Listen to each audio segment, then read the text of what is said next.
Without digital equity, is there a career path for visually impaired people? Speakers: Mike Hess, founder and executive director, the Blind Institute of Technology; Sarah Mark, manager of workforce development programs for people with disabilities at Salesforce; and moderator, Mason Ameri, author and professor with Rutgers University. Thanks, Corey and Ross. Good afternoon, everyone. My name is Mason Ameri, moderator for today's discussion. I'm a professor at Rutgers Business School, and I specialize in disability employment. I'd like to start by extending a big thank you to SiteTech Global for hosting this event and creating a space for such important conversations on accessibility and workforce development. We're excited to dive into today's discussion with our esteemed guests, Sarah Mark and Mike Hess.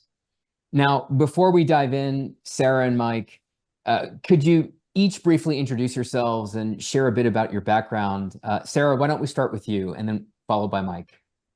Sure. Thank you, Dr. Mari. I'm Sarah Mark. I'm the Director of Workforce Development for People with Disabilities at Salesforce in the Office of Accessibility. I've been in my role there for, well, we can count it from exactly the first day of lockdown of the pandemic. That's when I started this role. So it's been a really exciting 4 years, and I've done most of my work in partnership with Mike, who you'll hear from next. Awesome. Thank you, Doctor. Thank you, Sarah. My name is Mike Hess. I'm Executive Director and founder at a Colorado-based nonprofit making a global difference called Blind Institute of Technology. Full disclosure, team, I've been legally blind or blind my entire life.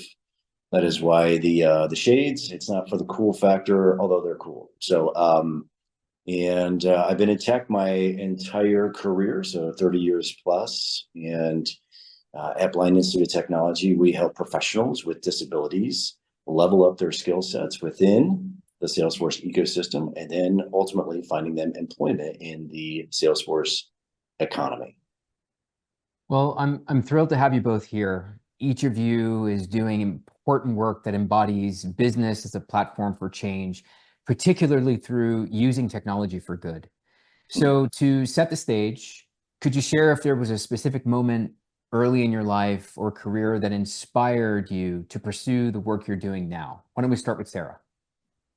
Sure. I have to say that my career path is one of those where it only makes sense looking back at it. It's not really a trajectory I can endorse anyone else try and replicate. It just sort of wound up this way.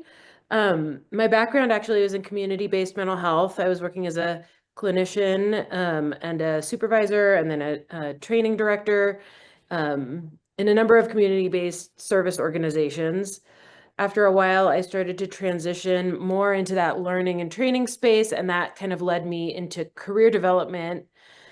And I was running a program in San Francisco that helped us train and provide soft skills training, technical training and soft skills training for unemployed and underemployed San Franciscans, which perhaps to no surprise was very focused on the tech space. So that was sort of how I got my combination of factors that led me into this role of working with people with disabilities of all types, including mental health disabilities, and then working in the career-oriented space. And those two things just kind of came together in this position that I have here at Salesforce, which, again, I can't recommend that anyone try and replicate, because I don't know that there's another job quite like this in any other company. So I'm really lucky. And I think that just saying yes to the things that you're interested in and passionate about is the only sort of piece of source information that I can suggest that anyone try and follow. Yeah, thank you for sharing. And Mike? Sure.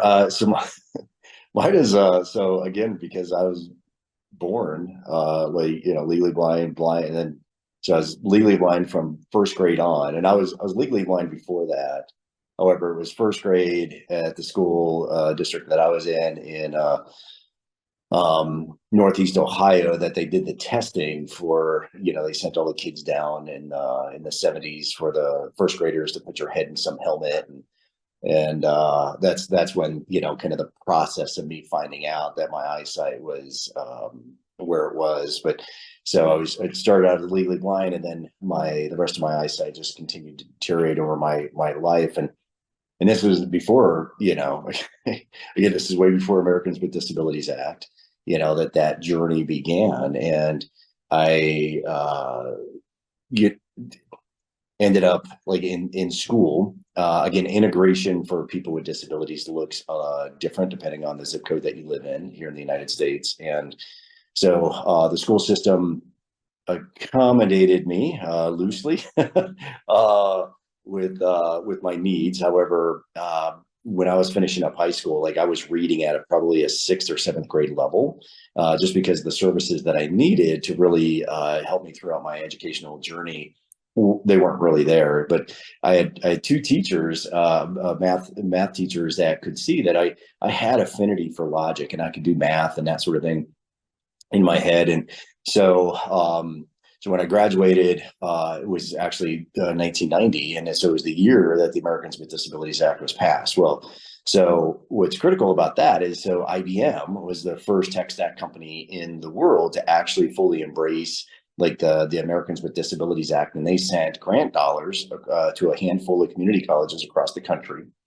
And one happened to be the Community College of Denver, which my mom had relocated my brother and I to the Denver metro area. And so they didn't call it workforce development in the early 90s, but that's exactly what it was. And it was training called computer training for people with disabilities.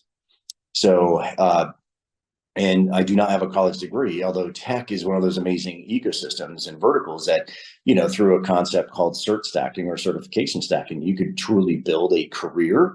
And and the other thing that was happening, little did we know, was the first technology bubble was being created globally due to Y2K, or year 2000.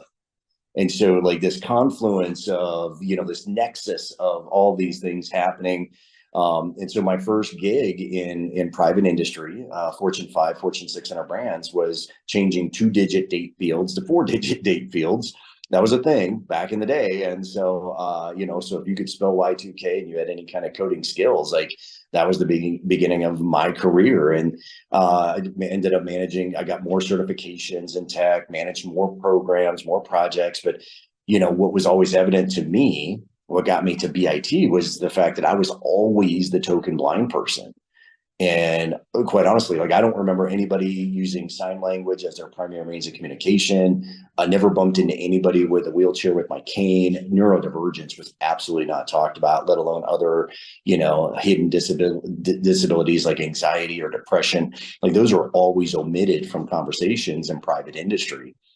In my experience. And so as I was just getting into my 40s, I wanted to do something, like to address, to me, what I call the unemployment epidemic for the broader people with disabilities community.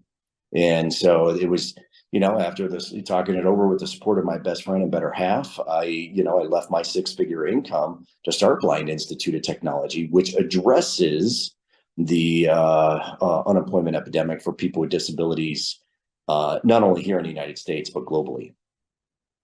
Thank you both for sharing amazing origin stories, truly.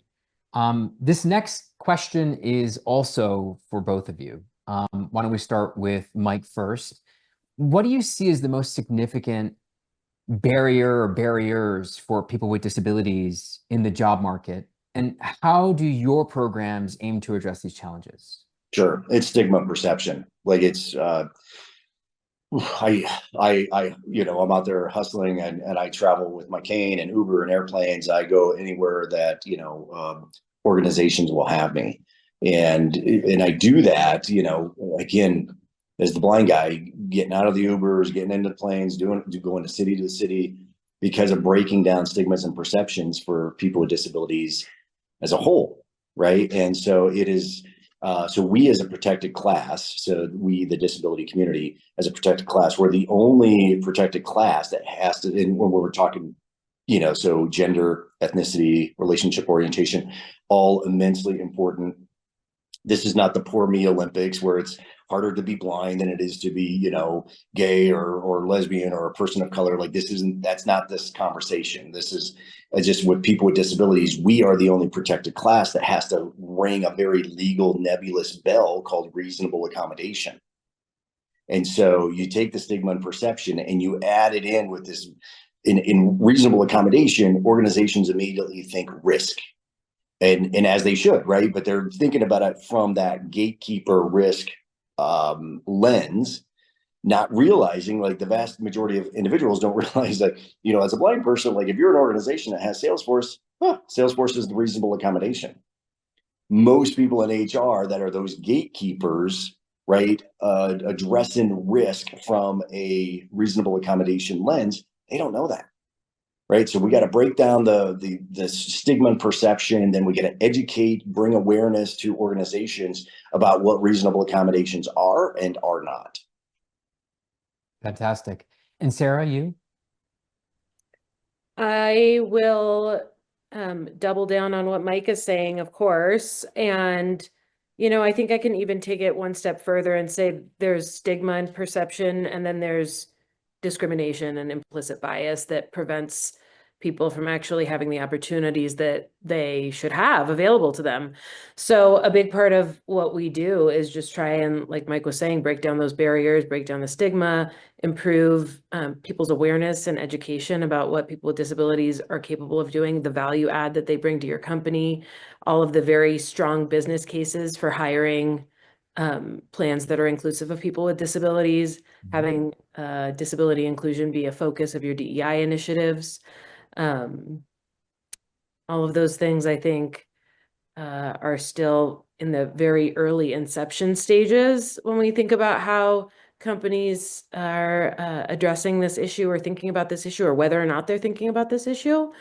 Oftentimes, we hear that we're the first company that someone's encountered that's doing this type of work, and I feel very lucky to be in this role. And I also feel like that's really sad. I wish there was a lot of folks doing the same type of work, because it's really a self perpetuating system. It's like the more people with disabilities you get into your field, the better your field becomes, the stronger it becomes, and the more accessible and inclusive it is.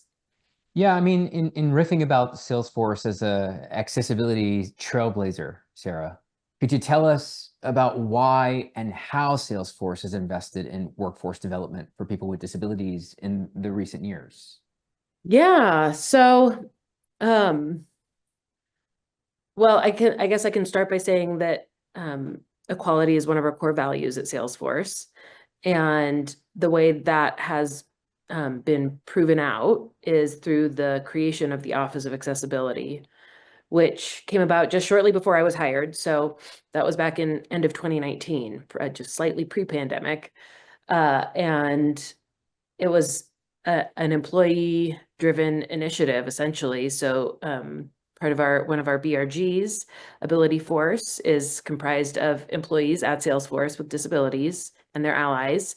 And we saw this strong, vibrant group of employees come together, put together an executive pitch saying, there's a lot of work that needs to be done here. And this is not work that should be considered VTO or extra nice to haves. This is really must haves. And we were able to get executive support and funding to create the Office of Accessibility.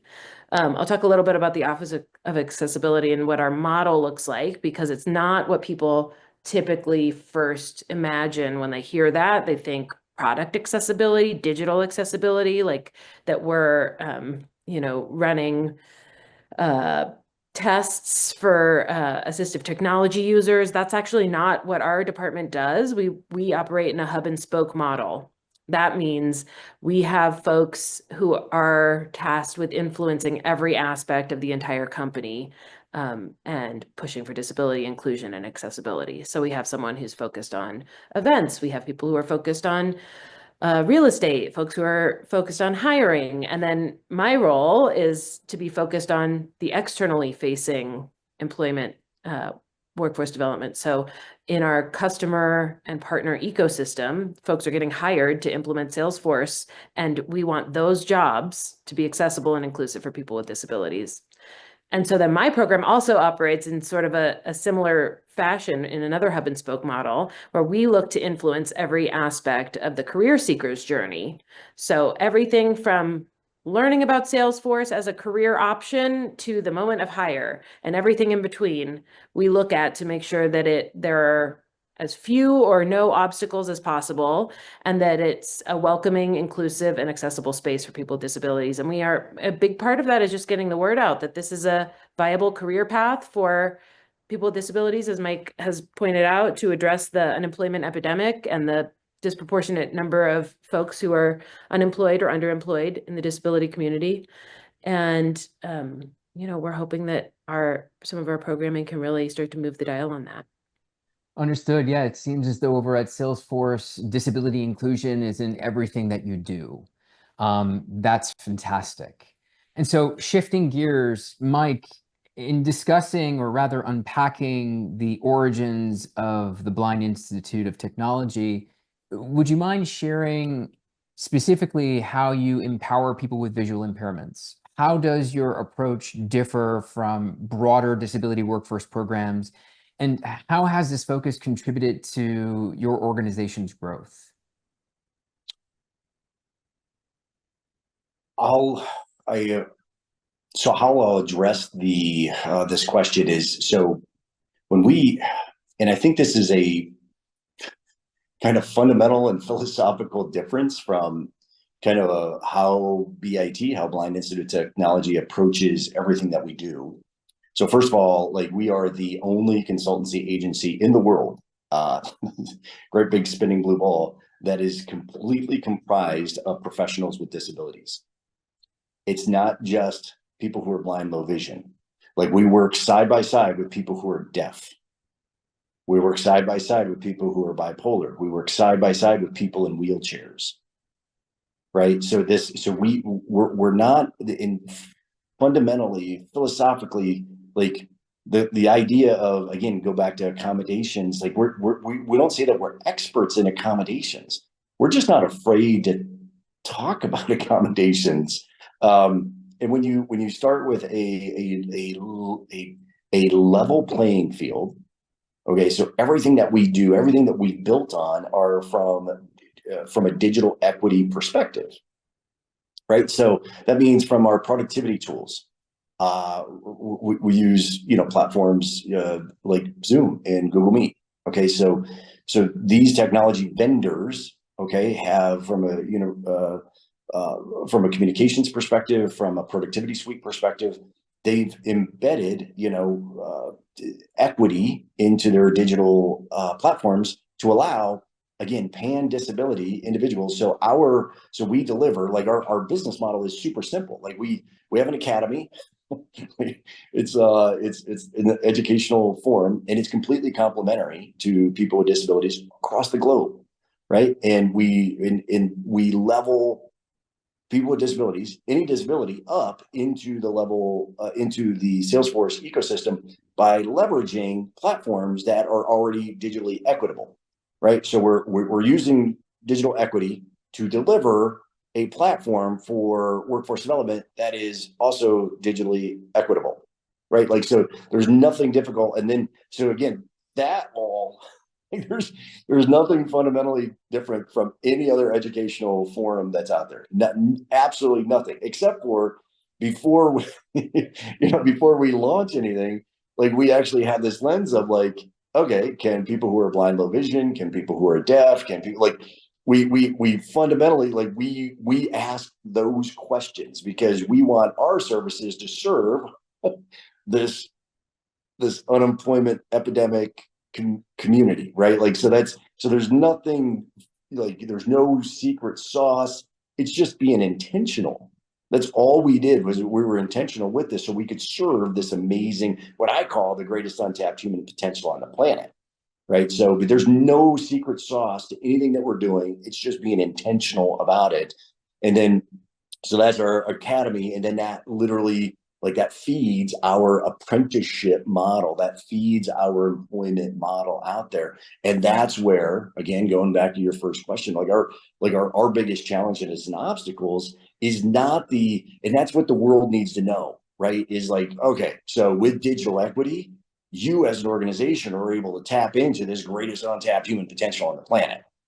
Like you as an organization, like the reasonable accommodations, oh, by the way, you have them in your workplace. Like this is this is the great divide that we have. It's awareness, it's education. It's not like, oh, someday there's going to be a technology. Now, Salesforce is that technology. Google Meets is that platform. Zoom is that platform. Like we're not missing digital, and there are a lot more platforms that need to like be intentional about digital equity. But for what we do and how we're approaching the epidemic, it's all in place. Yeah, it seems as though intentionality is the through line in what you've shared, and that intentionality is really considerate towards the vast amount of human resources amongst people with disabilities. So Sarah, on program expansion, I'm curious, how does Salesforce approach building workforce programs for the broader tech ecosystem? Yeah, so like I said, we've been around for 4 years, so it's been a ramp up and it's all been quite experimental, right? It wasn't as though this program already existed and we just stepped into it. We were sort of building it from the ground up at a time when people were awfully focused on a broader global crisis that was happening with the pandemic and everything. So I think the way that we have expanded so far has been in two different ways. One is in our partnership with Mike and the Blind Institute of Technology. Basically, I mean, I say to Mike, you're the expert on this program, you're the expert on teaching people who are assistive technology users how to become certified Salesforce administrators, developers, and getting them jobs. What can we do to help? Right. So because of my background in the nonprofit world, know, I know very personally what it's like to have helpers come in and tell you what to do. And so that is not my, that's not my jam. That's not what I wanted to do here. I wanted to come to them and say, you know what you're doing, tell us how to help. So we've done a lot of that, sort of helping to scale the program in a lot of different ways, just kind of greasing the wheels and giving them more resources. And then the other way is to reach out to the broader community and in other disability serving organizations and do something kind of similar. What would you need to be able to provide this type of a training or to get folks closer to an opportunity like this in the Salesforce ecosystem? So that's from the workforce development angle and how we think about our partnerships with other training organizations.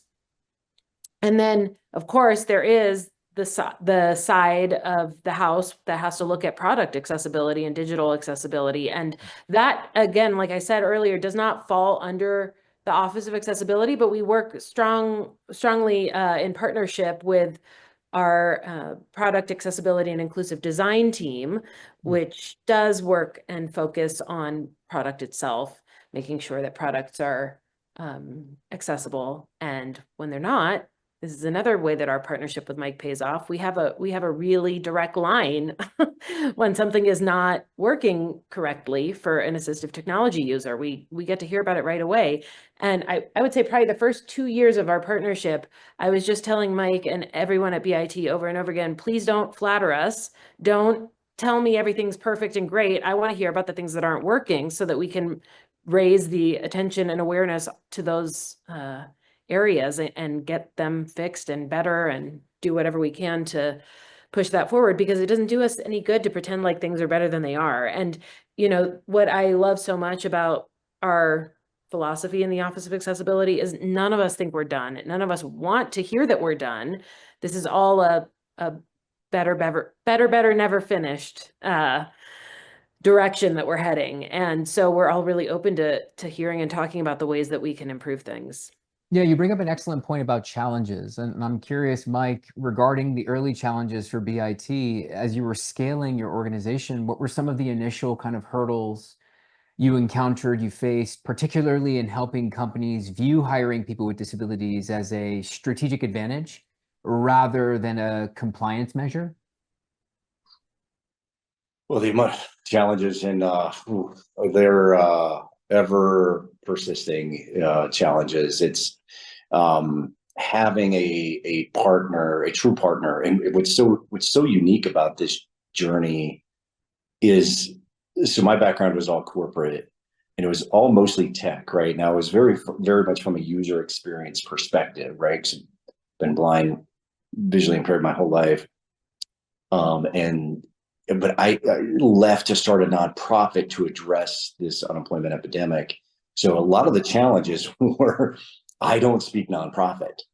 Now, finding out that those, what I thought were disadvantages, they actually were advantages, because when I was able to go to, Salesforce and other entities that we have relationships with, being able to speak their language is really a delineator. So there are a lot of organizations that are out there in the workforce development ecosystem, and it's almost like their fundamental philosophy is to have, corporations bend towards the nonprofit vernacular and terminology and all that. And quite honestly, like we BIT, we speak corporate, we speak Fortune 100, right? Like that's our language, that we've helped overcome what I thought were, obstacles. But it's our obstacles, like, again, they're easy to identify, and it's, yet there's this, like, we're trying to change, like people's, like in some cultures, right? You got to think United States and companies, they're cultural melting pots, right? And there are some cultures on the planet, right? And this isn't a, like, pointing out like that's bad. This is just what it is. Some cultures on the planet, they look at disability in a shameful way, right? There are some cultures where, like, if you're blind, and this isn't, like, these aren't third world countries, like, if you're blind, like, you don't have resources in those countries to even support people who are blind. Like, you have to learn how to use your cane literally on YouTube, right? So there are so many kind of cultural things that we need to address as well. And so that's, this is the long game, right? This is not a sprint. This is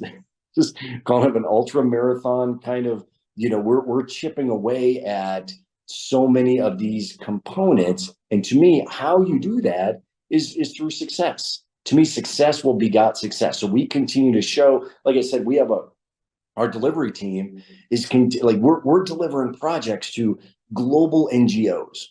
Okay. And our projects, our project team is killing it for these, like, 100% of our clients keep coming back to us because of the value that we're offering.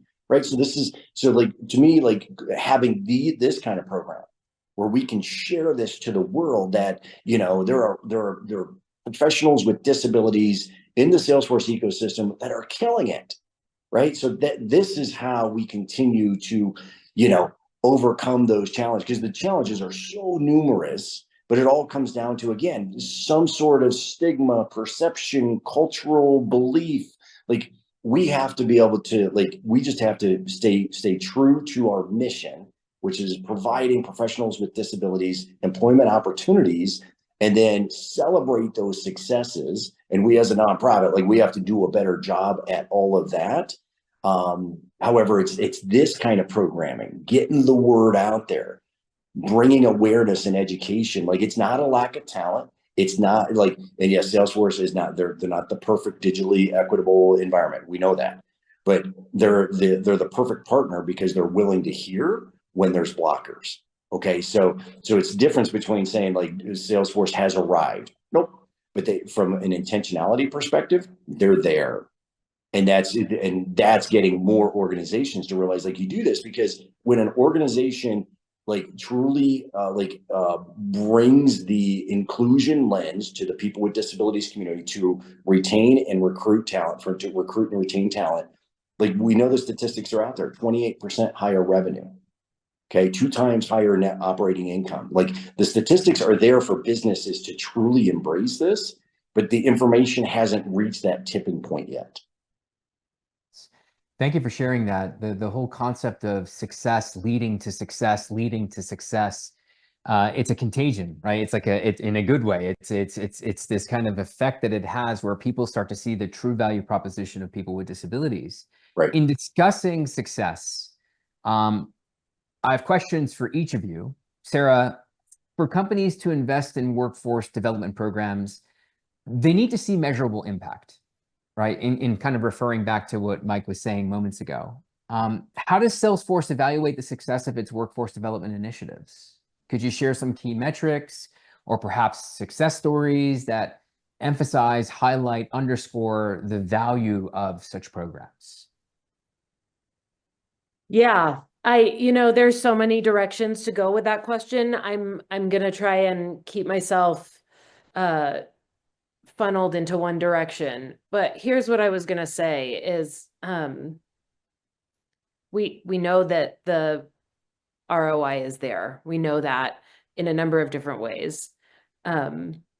Workforce development initiatives for companies like ours are an integral part of our success. Salesforce will not be a huge successful enterprise company if there aren't people out there who want to be Salesforce administrators, right? If the companies can't hire the talent that they need to successfully implement their Salesforce instance. Now, that said, there's a million Salesforce admins out there. There's a million consulting companies. You could get anyone in the world to do your Salesforce implementation for you. Why should you hire from BIT? Why should you make a concerted effort to bring people with disabilities into that type of role? And the answer is because you are getting more for your money. You're getting more for your money when you're hiring someone who is not only a Salesforce administrator, but an assistive technology expert, someone who also has a mind to think about inclusion, accessibility, and how to set things up in a way where you're not cutting off half of the talent pipeline from yourself because you've set it up in an inaccessible way, right? So if you hire folks who are thinking that way from the get-go, you're getting a whole design that's built around inclusion. You're opening up the possibilities of your own success. And I'm talking now about our customers and partners, right? That they are better situated for success when they're bringing more people with disabilities into their hiring pool, and with a ripple effect, right? So they're setting up their system for future success, for being able to hire more people with disabilities. They're also bringing that value add into their company to have a person who can help them identify when something is not accessible or inclusive. Do you want your customers to only be people who don't have disabilities? Do you want customers who are assistive technology users to feel excited about using your product or using your coming to your company? I can't imagine a business that would say, no, thanks, we don't need those millions of people to be interested or able to engage with us. Just doesn't make any sense. Yeah, no, that's profound. And I appreciate the use of ripple effect in kind of unpacking or really kind of illustrating the point of what Mike is addressing, in that the success of recruiting people with disabilities or even deferring to consumers that are people with disabilities, everyone's the opportunity, right? Everyone's the opportunity. So Mike, for organizations that partner with BIT, what business advantages have they experienced by investing in workforce development for people with disabilities? Again, the Accenture has a disability equality index that's out there. It comes out every single year. And the business case is it's so amazingly solid. So again, the ROI, as Sarah indicated, like this is proven. This isn't like, okay, well, we kind of think. No, Accenture has their name on it. Like this is legitimate data that's out there. And so bigger picture. So the European Accessibility Act of 2025 is about to be enacted, obviously in Europe, obviously in 2025. And now all of the EU is going to adopt this in June of 2025. More progressive countries like Germany are adopting this January 1 of 2025. Okay, so in literally there are punitive, right, repercussions to organizations that are not serving from a municipality and a private industry perspective, people with disabilities. And it goes so far as the employment of people with disabilities, right? Here in the United States, the Department of Justice in April of this year, it strengthened the Americans with Disabilities Act to include, punitive repercussions. And so all 50 states now by 2026 and 2027 must be digitally equitable, right? So the business case around digital equity, there's the stick part of it, okay? But the benefit side of this, right? The carrot is like, literally there are trillions of dollars, right? When you start thinking that people with disabilities are 1 in 6.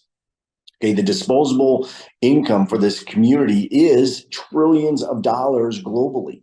So this is not a kind of like, oh, well, we need to no, this is for businesses who are, I don't know, focused on bottom line. This is a no-brainer. This is absolutely a no-brainer. Well said. Well said. On collaboration across sectors, and this is a question for both you, Sarah, and Mike, how important is cross-sector collaboration in furthering and advancing employment opportunities for people with disabilities? What role does tech, or do tech companies, governments, advocacy organizations play? Why don't we start with you, Mike? So cross collaboration amongst sectors, and so tech. So when you think of tech, it's not just the SaaS company, software as a service, right? It's not just, Microsoft and Google and AWS and Intuit and Salesforce and SAP. It's way more than those brands, right? So tech is in all industries now, right? Whether it's healthcare, whether it's entertainment, oil and gas, right? Energy sector, so tech is everywhere, right? And you start talking about the conversation around AI. What sector is AI not talking about, not influencing at this point in time? So that's why, so to me, the cross sector kind of how does this all come together? The nexus of all of this. Well, because tech is everywhere, AI is, everybody's talking about AI and all of this is coming together. And then you start throwing in there's an actual talent tech shortage globally, right? So to me, the kind of the centerpiece of this Venn diagram is all about again, you have more than 1 billion people on the planet with disabilities who are largely, and I mean largely, here in the United States, we're more than 2 times more likely to be unemployed if you have a disability. Okay, and we're the best in the world, so it only gets worse globally. So if there's more than 1 billion of us on the planet, there's a tech talent shortage. So to me, this cross sector of all these things happen is just, it literally is the no-brainer of this is again, professionals with disabilities, greatest untapped human potential on the planet, attempting to serve, right, this global talent shortage that is not almost here, it's here. But yet, so even with all of that, we still there's got to be this aha tipping moment where, again, how do you engage this people with disabilities community? There's so much stigma, there's so much perception. And I'm sorry, I'm going to go on a tangent here. And I believe that disability is nothing more than part of the human condition, right? If we're so lucky, all of us, to live into our 90s or our centenarian ages, Father Time is undefeated here, right? So we know that our motor skills are going to be impaired, our cognitive is going to be impaired, our hearing will diminish, our eyesight will diminish. That's part of the human condition. So, but we're terrified to talk about disability is from an employment perspective, right? That's, to me, that, so getting all of this right together, that's how that's how kind of connecting all the dots happens. Yeah, no, thank you for sharing that. I am going to frame this a little differently, Sarah, for you. Same question, but just on the advice front. What sort of advice would you give to organizations seeking to partner with advocacy groups to build more effective workforce development programs? I guess the the first piece of advice is to listen to people with disabilities, right? So if you don't have people with disabilities already employed in your organization, something is wrong. If you do, you should be listening to them. And uh, if actually what I'll say is, if you think you don't have any people with disabilities hired already in your organization, what you have is people hiding their disabilities, which means that you are not creating a psychologically safe environment for people to come forward, and you have people holding back when you could have people leading the charge. So really, I guess just to start in the complete at the ground level, you have to build a psychologically safe environment for people to talk about disabilities in order to break down some of those stigmas that we started talking about at the beginning of this conversation, in order to improve and increase education across the company. And this really builds a sense of pride across the organization, right? When you work at a company that values people with disabilities, that values an inclusive workplace, that values an inclusive customer base, that everyone at your company knows somebody with a disability, I'll tell you that much. So there's really no getting around it. So embracing it, moving forward, leaning in, and not being scared to make mistakes, because that's how we learn. Thank you so much for sharing your thoughts on this. I have one final question before closing remarks, and this has to do with AI, Mike. Thank you so much for the segue, but how do you see the role of AI evolving in accessibility? And what promising developments, what sort of exciting new innovations do you think are creating more employment opportunities for people with disabilities? Sure. So first of all, AI has been around for a hot minute. What we're talking about now is like generative AI, right? Large learning models, small learning models. Like it's just so it's a nuance, but it's an important distinguishing factor. So tech as a whole, right? So kind of this wayback machine.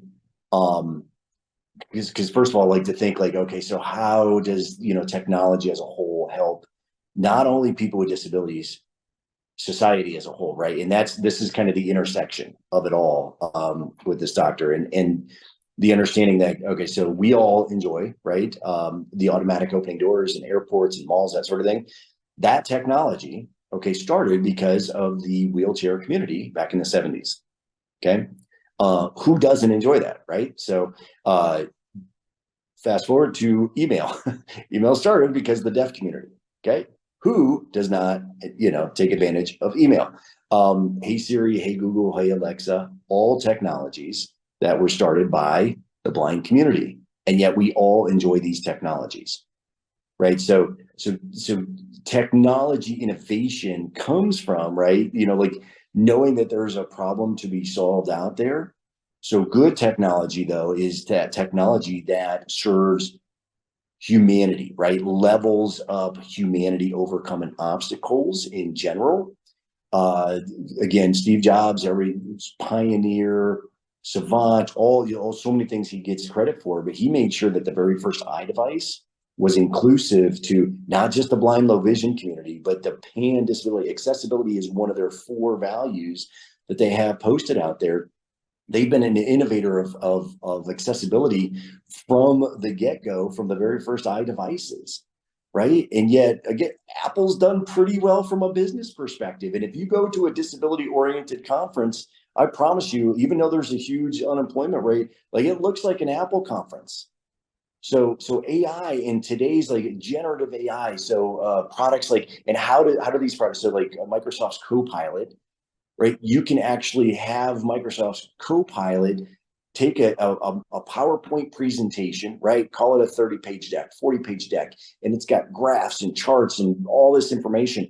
You can put that through a Microsoft's Copilot and have it actually give a summary. So these pictures and these graphs and everything else that's out there, I can now get an auditory, text to auditory summary of that 30-page deck. Although, is that just for somebody who's blind?